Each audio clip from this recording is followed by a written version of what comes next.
Hi everyone, welcome back to my channel. Today I have used this duvet cover that I got for free to create a laptop bag. This was actually requested by a viewer, so I thought I'd give it a go. There is also a pocket on the front that is good for storing a notebook or pens, or both. So let's get into it. First, I laid the duvet cover out and made sure everything was laying flat. I didn't separate the layers of the duvet, as it would be easier to cut the two layers together, making the outer layer and lining layer. Next, I took my laptop and placed it onto my duvet cover, placing it where I wanted the pattern to be on my bag. When I was happy with the placement, I drew around the shape of the laptop, adding 2 inches for seam allowance, and so the bag wouldn't be tight around the laptop. Once I'd done that, I cut along the line I had just drawn.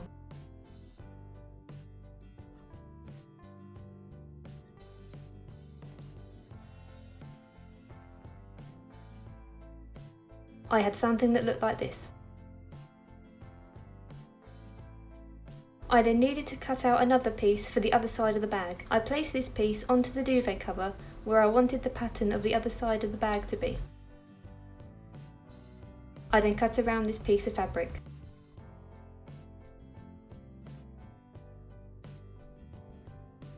Once I'd cut this out, I separated all the pieces, so I now had 4 pieces of fabric. 2 outer pieces and 2 lining pieces. As these pieces of fabric were quite thin and wouldn't provide much protection to my laptop, I wanted to have a layer of interfacing between the outer and lining layer. I didn't have any interfacing, so instead I used this bed sheet between the 2 layers as a protective layer. I placed one of my bag pieces onto this fabric and cut around it, so it would be the shape and size I needed. I repeated this until I had 4 pieces of interfacing, 2 for each side of the bag, adding protection. This may sound a bit confusing, but for each side of the bag, you should have a lining layer, 2 interfacing layers, and an outer layer. Now that I had all of the pieces, I could sew these together to make my 2 sides of the bag. Taking a lining layer piece, I placed this with the wrong side of the fabric facing up. Next, I placed 2 interfacing pieces onto this.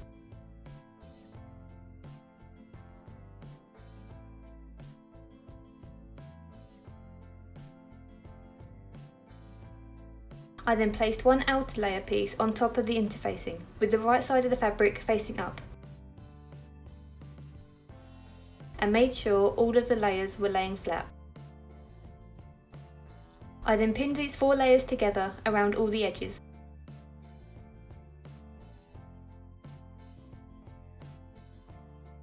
Once I'd done that, I repeated this for the other lining layer, 2 interfacing pieces, and outer layer. So I ended up with 2 pieces like this. I then sewed where I'd pinned.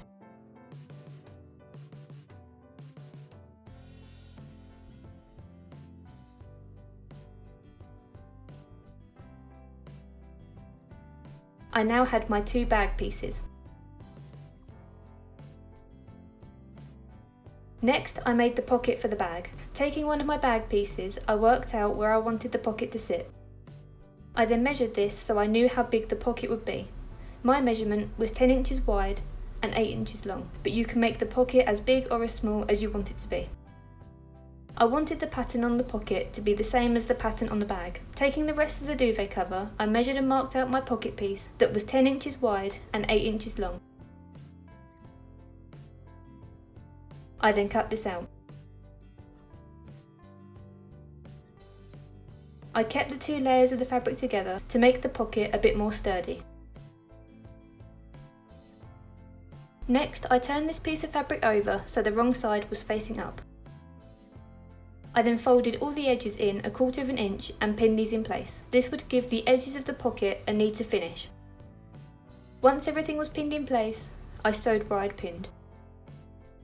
This is how it looked.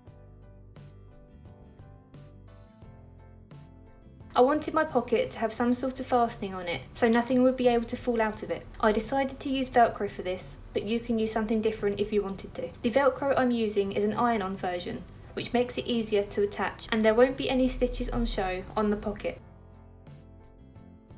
With my pocket piece placed onto my bag where I wanted it to sit, I measured how much Velcro I needed and cut it to that length.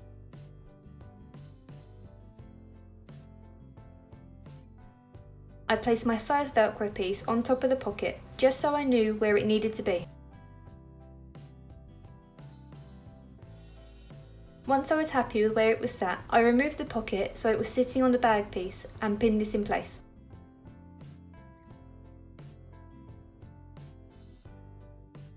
Once I'd done that, I turned the fabric over and ironed the Velcro onto the fabric from underneath. You don't want to put the iron straight onto the Velcro.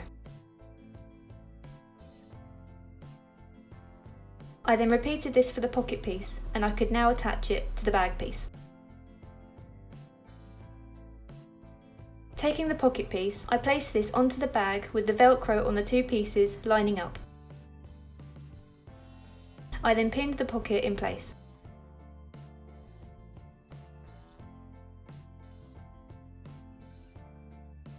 Once I'd done that, I sewed where I'd pinned. I sewed over the stitches that were already on the pocket piece to give it a neater finish. This is how it looked once it was sewn.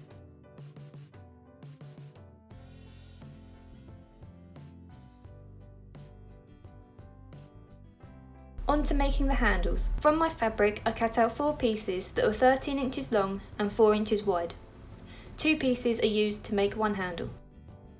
I folded each of these in half, right sides together, and pinned along the long edge.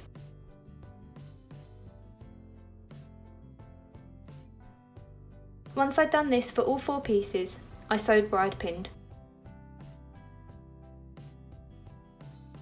This is how they looked.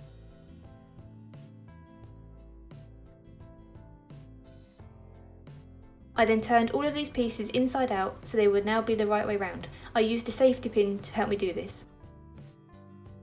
This is what I had so far. Next, I ironed all of these pieces, making sure the seam was in the middle of the fabric. To make my straps more sturdy, I added a layer of iron-on interfacing between the 2 layers. This isn't necessary, but I would recommend it. These small bumps are adhesive dots that will melt and stick to the fabric as it is ironed, making the fabric stronger and able to hold its shape better. I cut out 2 pieces of interfacing that were 12 inches long and 3 inches wide. I could now put these pieces together to make a handle. Taking one fabric piece, I placed this with the right side facing down. The seam of the fabric should be facing up. I then took one piece of interfacing and placed this with the bumpy side onto the fabric and ironed this in place.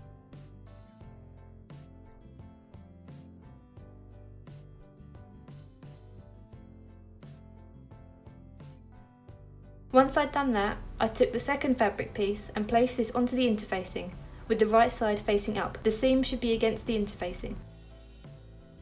I then pinned down the middle to hold the pieces together.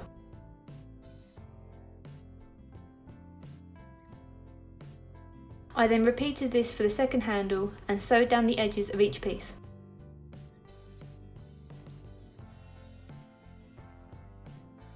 This is how they looked once they were sewn.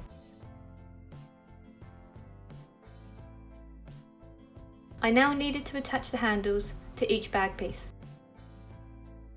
I first needed to find the middle of each piece so the handles would be attached evenly. I folded the bag piece in half and marked the centre fold with a pin. I then unfolded this and this pin has marked the midpoint.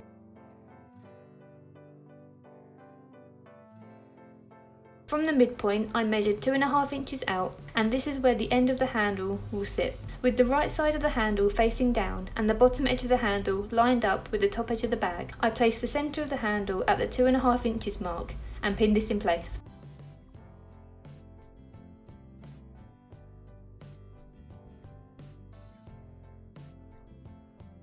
I repeated this for the other end of the handle and then repeated this for the second handle on the other bag piece.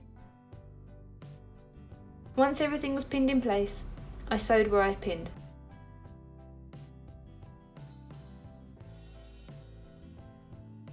This is how it looked.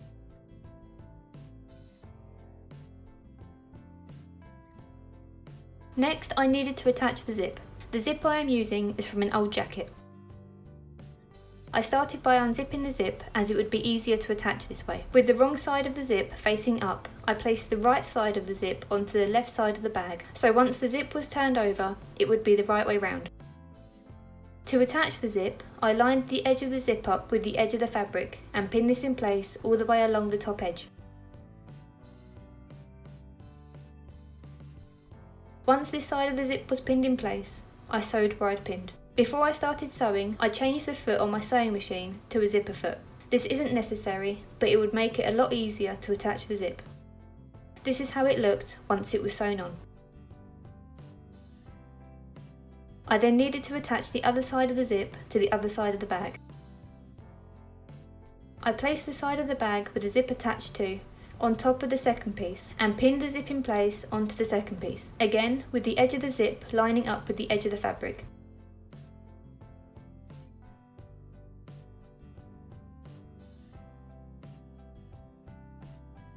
I then sewed where I'd pinned.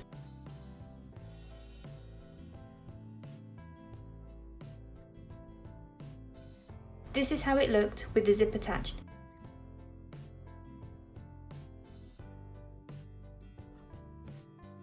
The final thing I needed to do was close up the bag. I did this by folding the bag in half, right sides together, so it looked like this. I then pinned these two layers together along the three open edges.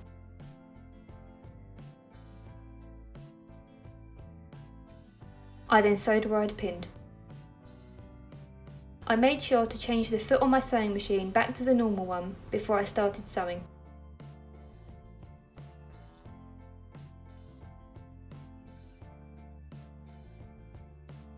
This is how it looked.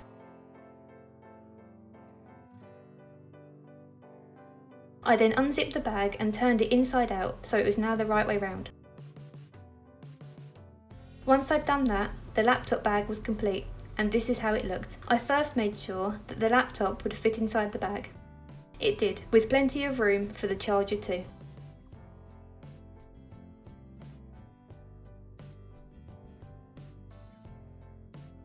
I also tested the pocket.